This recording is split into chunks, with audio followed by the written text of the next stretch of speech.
দেশের সার্বভৌমত্বের বিরুদ্ধে কাজী সিদ্দিকের অবস্থান নিয়েছিলেন। তাদেরকে দিয়ে ভারত সরকার, তাদেরকে আশ্রয়প্রশ্র দিয়ে ভারত সরকার বাংলাদেশকে ডিস্টেবিলাইজ করার চেষ্টা করেছে তো শান্তি বাহিনী তৈরি করেছে, পাহাড়ে অশান্তি সৃষ্টি করার চেষ্টা করেছে। সিমিলারলি এখনো তাই করছে, কিন্তু ওটা তারা ফেল করেছে। 475 পিরিয়ডে তারা ফেল করেছে, কারণ জনগণ যখন ঐক্যবদ্ধ থাকে তখন কোনো বিদেশি রাষ্ট্র জনগণকে পদানত করতে পারে না। প্রবাসী সরকার তিনি বলেছেন জনগণ ঝাঁটা পেটা করে শেখ হাসিনাকে বাংলাদেশকে দিয়েছে। শব্দটা কিন্তু কঠিন, ঝাঁটা পেটা করে ক্ষমতা থেকে নামিয়েছে, এবং বলছে কত বড় নির্লজ্জ হলে তিনি বাংলাদেশকে দেশকে 1 মিনিটের জন্য শান্তিতে থাকতে দিতে চান না। আজকে যা কিছু হচ্ছে এটা কার প্ররোচনায়? শেখ হাসিনার প্ররোচনায়। যেই ব্যক্তি ভারতের সরকারকে এত কিছু দিয়েছেন বলে তিনি নিজে দাবি করেছেন যে সারা জীবন মনে রাখবে, তা সারা জীবনে মনে রাখার সরকারটি, সারা জীবন মনে রাখার সব সরকারটি এখন তাদের সুবিধা পাচ্ছে না। প্রতিদিন সোনার ডিম পেত, সে সোনার ডিম পাড়া বন্ধ হয়ে গেছে। হাঁস জনগণ কেটে ফেলেছে, এটা তো সহ্য করতে পারছে না। ফলে প্রতিনিয়ত বাংলাদেশকে অস্থিতিশীল করার জন্য, বাংলাদেশকে পদানত করার জন্য তাদের একটা চক্রান্ত আছে। এই চক্রান্ত আমরা 75 সালে পরেও দেখেছি। আমরা দেখেছি তো তখন ওই কাদের সিদ্দিকীকে দিয়ে ওই সীমান্তের ওই পারে টুসটাস করানো হতো। তখন আমরা দেখেছি যে পুলিশ এবং আমাদের তৎকালীন বিডিআরের সদস্যরা এই কাদের সিদ্দিকীর এই অপকর্মের কারণে দেশের সার্বভৌমত্বের বিরুদ্ধে কাদের সিদ্দিকের অবস্থান নিয়েছিলেন। তাদেরকে দিয়ে ভারত সরকার, তাদেরকে আশ্রয়প্রশ্র দিয়ে ভারত সরকার বাংলাদেশকে ডিস্টেবিলাইজ করার চেষ্টা করেছে তো শান্তি বাহিনী তৈরি করেছে, পাহাড়ে অশান্তি সৃষ্টি করার চেষ্টা করেছে। সিমিলারলি এখনো তাই করছে, কিন্তু ওটা তারা ফেল করেছে। 475 পিরিয়ডে তারা ফেল করেছে, কারণ জনগণ যখন ঐক্যবদ্ধ থাকে তখন কোনো বিদেশি রাষ্ট্র জনগণকে পদানত করতে পারে না। রাইট নাও এখন বাংলাদেশের জনগণ বর্তমান অন্তর্বর্তীকালীন সরকারের পক্ষে আছে, তার পেছনেই আছে। এই সরকার নির্বাচিত না, কিন্তু এটা প্রকারান্ত সরকার জনগণের সরকার। জনগণের সরকারের ইংরেজিতে বলে by the people, of the people, for the people. এই সরকার তো জনগণের সরকার, কারণ জনগণের সরকারকে চেয়েছে, জনগণের সরকারকে দেখতে চায়। জনগণের সরকারের মধ্যে আপাতত আমাদের যে সম্ভাব্য যে ষড়যন্ত্র আমাদের বিরুদ্ধে করা হচ্ছে, আমাদের জাতির জন্য যা ঝুঁকি আছে, আমাদের জাতির উপরে যে বিপদটা চাপার আশঙ্কা আছে, সেটাকে প্রতিরোধ করার জন্য এই সরকারের পেছনেই তো জনগণ তাদের পেছনে ঐক্যবদ্ধ আছে। সুতরাং এটা একটা বড় মাপের শক্তি আমাদের জন্য।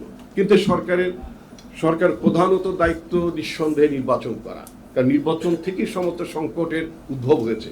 বাংলাদেশে যদি 15 বছর ধরে, যদি 15 বছরের 3টা টার্মে যদি একটা ভালো নির্বাচন হতো, জনগণ যেভাবে নির্বাচন চায়, জনগণের দ্বারা যদি সরকার গঠিত হতো, সরকার তো জনগণের দ্বারা গঠিত হওয়ার কথা, বাই দ্য পিপল মানেটা তো জনগণের দ্বারা হতে হবে। গত সরকারগুলো তো জনগণের সরকার ছিল না, জনগণের সরকারকে নির্বাচিত করে নাই। তো সমস্ত সমস্যাটা জনগণ এই আগের সরকারকে মনে করতো এটা দখলদার সরকার। তো এই দখলদারিত্বের অবসানের জন্য কি দরকার? নির্বাচনী ব্যবস্থার পরিবর্তন দরকার। তো নির্বাচনটা ভালো নির্বাচন ধরলাম, পরবর্তী নির্বাচনটা একটা ভালো নির্বাচন হলো, ভালো নির্বাচন হলো, একটা জনগণ ভোট দিল, ঠিক মতো ভোট হলো, মেজরিটি পার্টি ক্ষমতা আসলো। তো তাদের আচরণ আখলাকে যদি পরিবর্তন না ঘটে, তাহলে একটা ভালো নির্বাচন শুধুমাত্র একবারের জন্য একটা ভালো নির্বাচন দিলেই ঠিক হয়ে যাবে? আমরা তো একটা ভালো নির্বাচন 91-তে করেছিলাম, 96-তে আমাদের একটা ভালো নির্বাচন হয়েছিল, 2001-এও আমাদের একটা ভালো নির্বাচন হয়েছিল। কিন্তু ওই যে বললাম, আমাদের দেশে আবার একটা 111 হয়ে গেল। এটা তো ইন্ডিয়ায় করা নয়, এই 111। তো এই ধরনের পরিস্থিতি যাতে তৈরি না হয়, তার জন্য আমাদের কিছু স্ট্যান্ডার্ড অপারেশন প্রসিডিউর থাকতে হবে, যে আমরা কিভাবে রাজনীতি করব, কিভাবে আমরা আমাদের রাষ্ট্র ব্যবস্থা পরিচালনা করব, এগুলো তো ঠিক করতে হবে। সেই ঠিক করাটাই হচ্ছে সংস্কার। আর যে সংস্কারের কথাটা বলা হচ্ছে, সংস্কার তো হঠাৎ করে এই যে গণঅভ্যুত্থানটা হয়ে, গণঅভ্যুত্থানের পরবর্তীতে তো সংস্কারের ভাবনাটা শুরু হয়নি। পুরো সংস্কারের ভাবনাটি শুরু হয়েছে 2016-17 সাল থেকে। আমাদের দলের তরফে আমাদের পার্টির প্রধান বেগম খালেদা জিয়া তিনি বলেছেন যে 2 মেয়াদের বেশি প্রধানমন্ত্রীর দায়িত্ব পালন করবেন না। তিনি বলেছেন যে ওই ছোট জগন্নাথ রাষ্ট্রপতি রাখা দরকার নাই, তিনি বলেছেন রাষ্ট্রপতির ক্ষমতা বৃদ্ধি করা দরকার, রাষ্ট্রপতি এবং প্রধানমন্ত্রীর মধ্যে ক্ষমতার ভারসাম্য থাকা দরকার, তিনি বলেছেন। তো তিনি বলেছেন দ্বিকক্ষ বিশিষ্ট পার্লামেন্টের কথা ভাবতে বলেছেন, মানে এগুলো তো সবই একটা প্রস্তাবনার মধ্যে। এরপরে রাজনৈতিক দলগুলো, মান্না ভাইরা আছেন, অপরাপর সকল রাজনৈতিক দল, তারা সবাই মিলে বিএনপি সহ ওই 10 দফা থেকে এটা বৃদ্ধি হয়ে এটাকে আরো পরিশীলিত করে আলটিমেটলি 31 দফায় গিয়েছে। আমাদের দলের তরফ থেকে বলা হয়েছে যে 31 দফা ইজ নট দা কি বলেন লেটেস্ট। আপনি বসেন ওখানে, ওই প্লিজ করার জন্য তো আমি এখানে আসি নাই, ঠিক আছে? এগুলো এতগুলো পয়েন্ট লিখেছেন, এগুলো আলোচনা না করলে কি আমি এখানে কি ফরমাইসি বক্তব্য দিয়ে যাবো নাকি? Please go head. তো এখন তো তো সেটার জন্য আমরা যেটা বলছি এটা ওপেন থাকবে। আরো যদি ভালো ভালো সংস্কারের প্রস্তাব আসে, সেই প্রস্তাবগুলো নিঃসন্দেহে আমাদের নেতৃবৃন্দ যারা আছেন, আমাদের সমমনা রাজনৈতিক দলগুলো যারা আছেন, যারা একত্রে যারা আমরা রাজনীতি করেছি, শেখ হাসিনার বিরুদ্ধে সংগ্রাম করেছি, তারা সবাই মিলিয়ে আবার সেটা তারা করবে। এটা তো কোনো স্টিক করার কোনো বিষয় নেই। তো যাই হোক, সংস্কার করতে হবে, সংস্কার চলবে, ভবিষ্যতে চলবে। আমি তো এখানে একটা বড় মাপের সংস্কার দেখছি। আমি যখন ছাত্রদের প্রেসিডেন্ট ছিলাম 80s-এ, তখন তো আমি যে আপনার মোবাইলে যেরকম ভিডিও ধারণ করা যায়, এটা আমি ভাবতেই পারতাম না। এখন তো চমৎকার কাজ করছেন আমাদের ছেলেমেয়েরা, দারুণ একটা বিপ্লব ঘটিয়েছেন। মাল্টিমিডিয়া, নিউজ মিডিয়াতে, মাল্টিমিডিয়াতে একটা বড় ধরনের বিপ্লব হয়ে গিয়েছে। দ্যাট ইজ অলসো সংস্কার ইন দ্য মিডিয়া ইন্ডাস্ট্রি। তো সংস্কারটা চলবে, হয়তো আরো সামনের দিনে আরো অনেক কিছু উদ্ভাবন হবে, রাষ্ট্র এগিয়ে যাবে। সবচেয়ে বড় বিষয়টা হচ্ছে রাষ্ট্রের গণতান্ত্রিক রূপান্তর করা। রাষ্ট্র যদি গণতান্ত্রিক না হয়, রাষ্ট্রের যদি গণতান্ত্রিক চরিত্র না থাকে, একবারের একটা ভালো নির্বাচন কখনই, একবার একটি ভালো নির্বাচনের মধ্যে দিয়ে একটি রাজনৈতিক দল বা কতিপয় রাজনৈতিক দল তারা ক্ষমতায় সমাসীন হবে। কিন্তু যদি ব্যবস্থাটা, নির্বাচনী আচরণবিধি, অন্যান্য আচরণবিধি, জবাবদিহিতা, স্বচ্ছতা, এইগুলো যদি না থাকে, তাহলে কখনই গণতন্ত্র টেকসই হবে না। রাষ্ট্রে গণতান্ত্রিক ব্যবস্থাটা রাখতে হবে, জবাবদিহির ব্যবস্থাটা রাখতে হবে, তাহলে আমরা এগিয়ে যেতে পারবো।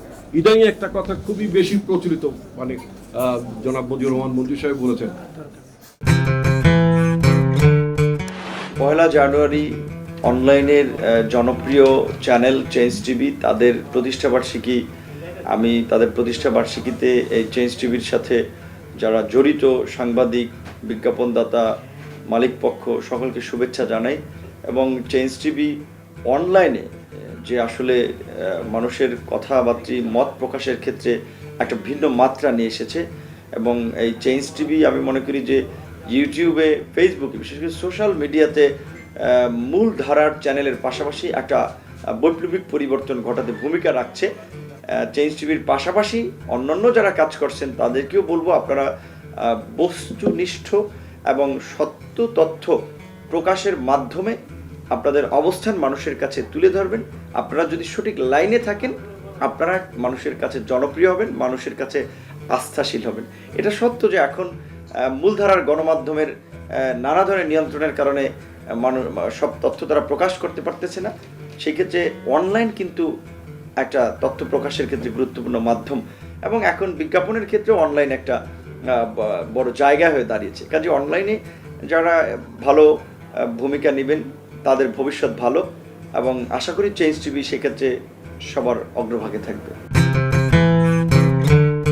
চেঞ্জ টিভি আসলে আমি নিজেও এটা দেখি, এবং চেঞ্জ টিভি তার সক্রিয়তা বজায় রেখে কাজ করছে। অনেক কিছু তাদের নিউজগুলোর মধ্যে আমরা দেখি, অন্যান্য প্রোগ্রামগুলোতেও বেশ ইনফরমেটিভ জিনিসগুলো থাকে। আমি এর সঙ্গে যুক্ত যারা কাজ করছেন তাদের সকলকে শুভেচ্ছা জানাচ্ছি, এবং চেঞ্জ টিভি যারা দেখেন সে সমস্ত দর্শকদেরকেও আমি শুভেচ্ছা জানাচ্ছি। আপনারা ভালো থাকুন, তবে একটি কথা, সড়কে আইন মেনে, নিয়ম মেনে আমাদের সকলেই যেন চলি সেই চেষ্টা করবেন। জীবন একটাই, সেই জীবন বাঁচানোর দায়িত্ব আপনার। আসসালামু আলাইকুম, আমি ক্রিকেটার মোহাম্মদ আশরাফুল। চেঞ্জ টিভিকে শুভেচ্ছা জানাচ্ছি। বাংলাদেশের প্রথম ইউটিউব জার্নালিজম চালু করেছেন তারা। এখানে আমি আশা করব তারা সবসময় পজিটিভ নিউজগুলাই তুলে ধরবেন, আমাদের দেশের সব কিছু। যেহেতু আমি স্পোর্টসম্যান, আমি আশা করব যে সকল স্পোর্টস নিউজগুলো ওনারা পজিটিভভাবেই তুলে ধরবেন এবং দেশের সব কিছুই তুলে ধরবেন। শুভেচ্ছা রইল চেঞ্জ টিভিকে।